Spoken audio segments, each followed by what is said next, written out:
How to make your soccer cleats last longer. Things you'll need. Tape. Your soccer cleats. Step 1.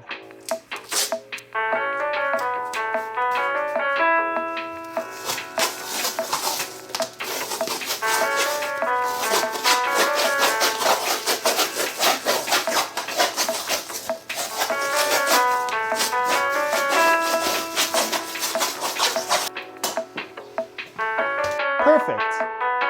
Now your cleats are protected and will surely last longer.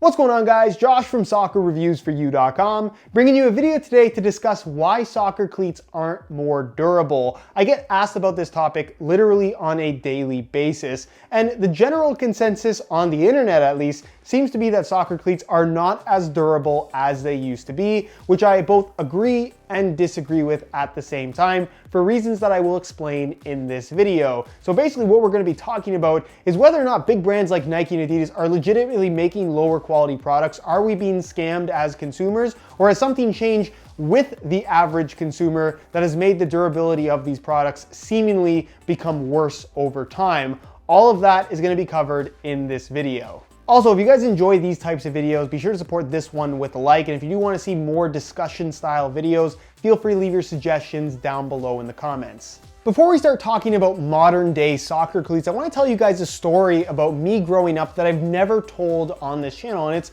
kind of more so in regards to my soccer cleat history, the shoes that I wore growing up. Now I'll say this, my parents were fortunate enough and I was lucky enough to where I could actually afford top end shoes playing youth level soccer as a kid, but I only ever had one pair at a time. I never had multiple pairs that I could rotate. So for that reason, that one pair that I had, even though it was top end, which doesn't really mean all that much, we'll get into that in just a second, they were being used pretty much every single day. I was playing competitive soccer, I was always really hard on my shoes. So whether it was a game, whether it was a practice with my team, or whether I was just practicing on my own, those shoes got used every single day. So here's a list off the top of my head. I haven't written anything down, just from my memory of the shoes that I broke while growing up. So I pretty much wore mainly Nike and Adidas. We'll start with the Nike ones. I broke at least one pair of Nike Tiempo Legend 1s. I broke a pair of Legend 2s as well. I had a Vapor stint, so I broke Vapor 3s. I broke Vapor 4s. I broke a pair of Vapor 4 SLs, which I was really stoked on. Those didn't last very long at all though. Sole plate cracked. I had 3 pairs of Nike T90 Laser 2s because I really liked them, so I replaced them multiple times, but they just kept breaking on me. Studs were falling off on the firm ground variation.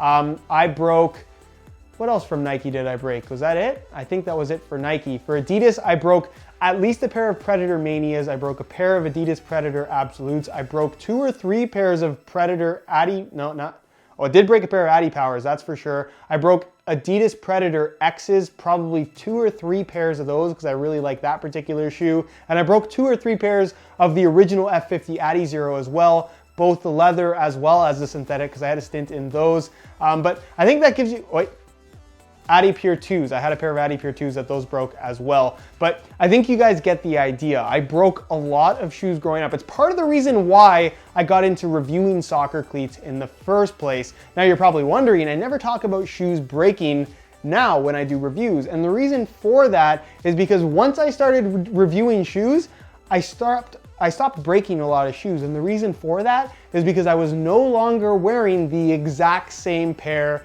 every single day. Even just having 2 pairs of shoes that you're rotating through will extend the life of your soccer cleats dramatically. Here's the thing about soccer cleats that I don't think everybody considers, and that is the fact that of any form of footwear that you can buy, they are taking by far the most amount of abuse. You're running in these things on uneven surfaces. The ground can be really hard. The ground can be really, really soft. You could be playing on artificial grass, which is extremely abrasive and rough. Have you ever slid on artificial grass? You end up scraping up the entire side of your leg. Your shoes are experiencing that exact same amount of abrasion, but usually they won't tear, which is actually pretty impressive.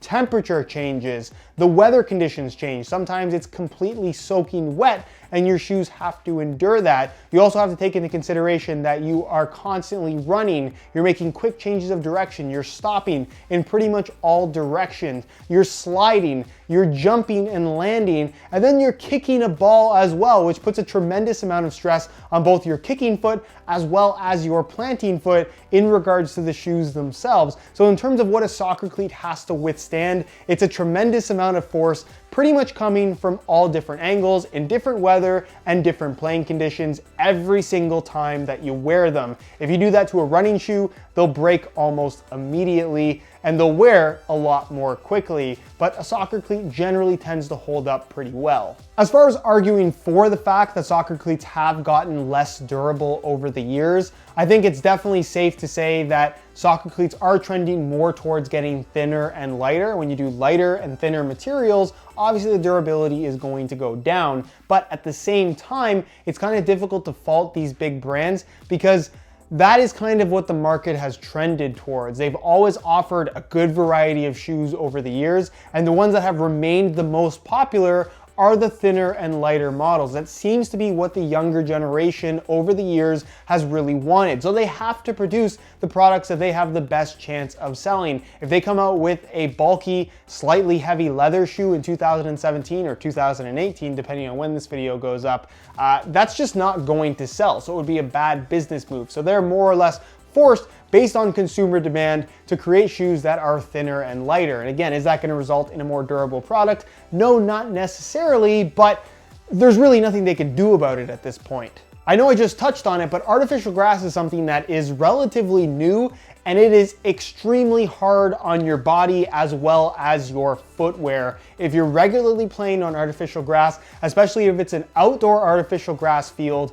during the summer when it's really, really hot and all those black rubber pellets are absorbing the heat and the surface level of the turf is extremely hot, almost like it's cooking your shoes, guess what? They're not going to last as long as if you were playing on a natural grass field. There's really nothing you can do about that. It's just what it is at this point. Also, I think it's worth talking about the fact that high-end shoes, meaning the more expensive ones, are not going to be more durable than the low-end shoes. I know people equate more money with better quality, and you're certainly getting better quality materials, a better fit, a better feel, generally better performance characteristics as well, but that doesn't necessarily mean that the durability is also going to be better, because again, as you go from low end to high end, the materials get thinner and more lightweight, which generally means that the durability goes down. So please keep that in mind. Don't think that because you're spending $300 versus $80, that $300 product is going to outlast the lower end option. Stud patterns are also worth touching on when it comes to the durability of soccer cleats, because there's a reason why they make different stud patterns for specific playing surfaces. A lot of people just seem to think that they can wear whatever they want on any surface, and that's not going to affect both the durability as well as just the general safety of the shoes, period. So, as an example, if you have firm ground shoes or soft ground shoes, those are made for natural grass playing surfaces. Firm ground obviously implies that the surface is relatively firm, where soft ground implies that the surface is relatively soft. Now, you can wear firm ground shoes on soft ground. It's not going to hurt the shoes, you just won't have very good traction, but I really wouldn't recommend wearing soft ground shoes on any ground that isn't legitimately soft. It's not good for the shoes from a durability standpoint, and it is kind of unsafe. You don't want studs that are too long if they can't properly dig into the ground. In the case of artificial grass, which like we talked about is a highly abrasive surface, they do make AG stud patterns or AG specific soccer cleats. Some brands like Adidas have FG AG, in which case it's perfectly fine to wear one single pair of shoes on firm natural grass and artificial grass playing surfaces. Is it ideal for both of those surfaces from a performance standpoint? In my opinion, no, not necessarily. But when you buy an AG specific shoe, not only is the stud pattern going to be tailored to that specific surface, the sole plate and the way that the upper and sole plate are connected to each other is going to be special as well. It's better suited to deal with the extra heat that may happen on an artificial grass surface, not to mention the extra abrasiveness. So if you wear a firm ground stud pattern or an SG stud pattern on artificial grass, guess what? The durability of the shoe is going to suffer. You're using the product on a surface that it was not intended to be used on. And I know a lot of these products do have a warranty, but it's gotten to the point where guess what? If you wear your firm ground shoes on artificial grass and they break and you send them back to Nike for warranty and they see that they've visibly been worn on artificial grass because of all the black turf stains, they have the right to refuse your warranty claim because you have misused the product. If you buy winter tires for your car and you wear them and you use them in the summertime where you have that super soft rubber winter tire and it's super hot outside and the rubber just wears out really quickly and you need new tires after a month rather than after 2 years, that's not really the fault of the tire company, you just misuse the product. The same thing goes for soccer cleats. If you're playing on multiple different playing surfaces, it definitely is going to go a long way in terms of the durability of the product that you wear the appropriate stud pattern for the appropriate surface. They're made for a specific reason. They don't just exist to exist. They exist because they're not only going to offer the best performance and safety characteristics, they're also going to be the most durable. So to answer the original question, have soccer cleats gotten less durable over the years? Personally, I don't think they have. I think what has changed is that the shoes are definitely trending towards being thinner and lighter, which doesn't help, but I don't think it's had any kind of major impact as of yet. That could change in the future. And I think that the fact that the internet and social media has become such a big part of everyone's lives, that's really where I guess the misconceptions have come into play. As an example, if somebody breaks a pair of Superflies, guess what? They take a picture, they post it on Instagram, they post it on Facebook, it gets shared all over the place, 1 million people end up seeing it, and guess what? It's this crazy thing that there's a pair of broken Superflies on the internet. That must mean that every single Superfly is going to do the exact same thing. You don't know how that person broke them, you don't know what exactly happened.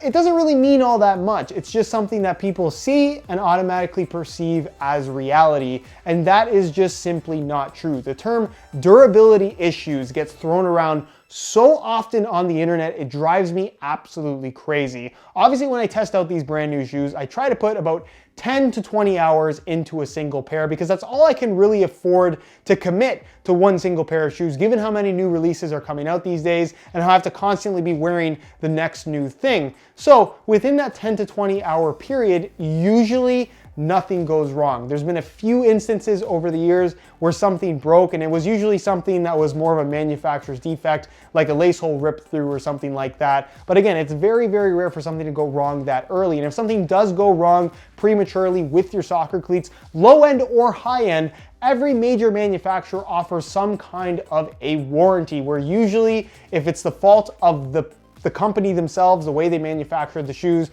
whether it's something ripped, whether the sole separated, whether a stud fell off, whatever it may be, usually as long as they're at fault, they will replace the product for you. But if you're wearing the shoes on a surface they're not intended for, or if you're just playing at a high level, you're really hard on your shoes and you're using that exact same pair every single day, guess what? After 2 or 3 months, those shoes are going to be either worn out or they're going to break. That's going to happen with pretty much any soccer cleat, which is why I told you my history of breaking soccer cleats growing up as a kid, because that was an era or a time where I think a lot of people thought, oh, soccer cleats were kind of in a golden age versus what they are right now. But guess what? They broke then, they still break now if you're constantly wearing the exact same pair all the time. So to answer the question, how do you make your soccer cleats last longer? I think there's 2 major things you need to do. The first being that you have to have the proper shoes for the playing surface that you're using them on. If you're playing on artificial grass and you're wearing soft ground shoes, that's a recipe for disaster. So if you play on firm ground, have firm ground shoes. If you play on soft ground, you don't necessarily need soft ground shoes. Firm ground shoes will do, but soft ground shoes are an ideal scenario there. And if you're playing on artificial grass, especially, AG shoes, or at the very least FG AG, is super, super important. And if you play on multiple different surfaces, possibly all 3, something for each surface is best case scenario in regards to durability. If you're forced to wear firm ground on artificial grass, guess what? The durability of your shoes is going to suffer. And the second thing you need to consider is that if you are playing a lot and you are hard on your shoes, I would very, very strongly recommend having a backup pair or a second pair at least that you can rotate in on a weekly basis. Even if you're wearing one pair of shoes one week and another pair the next week, or if you're kind of rotating back and forth, one for practice, one for games, that is going to have a tremendous effect on not only how one pair is going to last, but on how both pairs are going to last. I understand at that point, buying 2 pairs versus 1 becomes a question of budget and kind of being able to afford 2 pairs rather than just 1 pair, because that's obviously going to be more expensive. But honestly, in the age of online shopping, with all the deals that are regularly available on a weekly basis, I don't really see too many excuses as to why you couldn't get a backup pair of shoes if you're that serious about playing this game and you play that often. I don't think that any of these soccer cleats, even at the top price points, are an amount of money that is just unattainable if you're somebody that's watching this video, if you have access to the internet, if you are an able-bodied person playing this game. You can get a job, you can do chores, you can go and shovel driveways, you can rake leaves, you can do something to get that extra pair of shoes if that's something that you really, really want. So the fact that budget comes into question, I don't think is a very valid excuse, although I definitely do understand it. But again, if you're looking for the best possible durability, spreading out that time over multiple pairs rather than just one single pair and wearing those every single time, that's gonna make a really, really big difference.